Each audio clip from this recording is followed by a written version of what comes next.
We had another unscheduled stop in front of White Castle to give some lady directions to the post office. I doubt that lady had a single living brain cell because it took Mark and me a good 10 minutes to explain to her that she only needed to drive down the street to the third light, turn left and go about half a mile and the post office would be on her left. I'd bet you a year's allowance that she's still driving around, trying to find her way there. When we finally got rid of the airhead blonde bimbo, Mark announced that he needed to make a pit stop at White Castle. "I'm swimming here," he announced, and while he went in to change, the four of us stood outside waiting for him. "Why is there a wall there?" Damien asked, pointing to a large brick wall across the street that completely encompassed a gated condominium community. By the time I finished explaining the concept of a gated community, as I understood it, Mark had returned.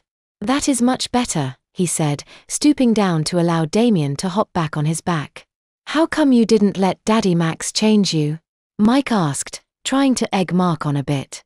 Mark responded by punching Mike in the back, not hard, just playfully hard. "All right, you two. That's enough," I said. Mike hit Mark back. I said, "That is enough. Do you want me to paddle your bare bottoms right here?" I said, and though I tried not to, I busted out laughing. "I'm hungry." Damien shouted into Mark's ear. "Well, McDonald's is right over there," I said, pointing ahead of us about 300 yards or more. "Wow, they have a playroom," Damien shouted, while bouncing on Mark's back. "Giddy up, horsey. Giddy up," Damien said, trying to get Mark to go faster. "Stop kicking me or I will make you walk." Mark groaned at Damien. You might remember that Damien has an evil side, and every now and then, it rears its ugly head. This happened to be one of those times, but thankfully I saw it coming. Damien had pulled his head way back and was about to head-butt Mark from behind.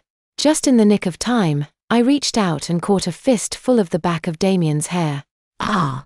Damien screamed when his hair was pulled. I yanked so hard that I pulled him right off of Mark and to the ground with a butt-breaking thud. "What did you do that for?" Mark chirped as he spun around. "He was about to headbutt you. Mike told him for me. Do you want to go back home?" I scolded Damien, "Because I will be happy to take you back to your grandparents right now." Damien was crying now, partly because of the shock of getting caught and partly because I was still holding him tightly by the hair. "Max, you're hurting me," Damien cried out. I let go of his head and he rubbed the back of his head so hard, I'm surprised his hair didn't rub off. "I'm sorry, Mark," he whimpered.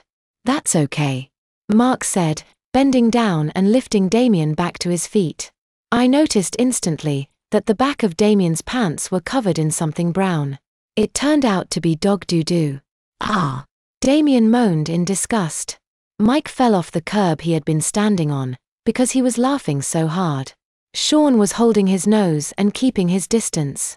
"Max, you made me fall in dog poop," Damien whined as he began to cry louder than he had been before. Now, if I were any kind of a good caretaker, I would have taken him into White Castle, removed his pants and washed them in the sink. But I decided that Damien needed a little humbling. So I said, "Well, you can't go around wearing dog poop on your pants," and then started to pull them off him. "Max," Damien moaned, but he didn't try to put up a fight for his pants. Once I had his pants off him, I put them into one of the extra Ziploc plastic bags I'd brought along, while Mark helped Damien put his shoes back on. Now, with Damien's diaper exposed for the entire world to see, Mark decided to carry him on his hip as if Damien were half the size he really is. Damien didn't make a sound all the way to McDonald's and he stayed that way until he had finished his happy meal. Sean and Mike had already decided to go out to the McDonald's playland area. They were both too big, but most of the time, as long as there are no other little kids out there, the McDonald's people don't care if older kids play on it too. Damien sat close to my side, watching the two of them play for several minutes. I could tell it was eating him from the inside not to be out there playing too. Finally, the desire to play overcame his fears of being seen wearing an exposed diaper in public. "You know we're taking a huge risk letting him run around in a diaper and no pants," Mark whispered to me when we were alone. "Yeah, I know," I said. "What if someone that knows one of us sees and says something to one or more of our parents?" Mark said. I said, I know.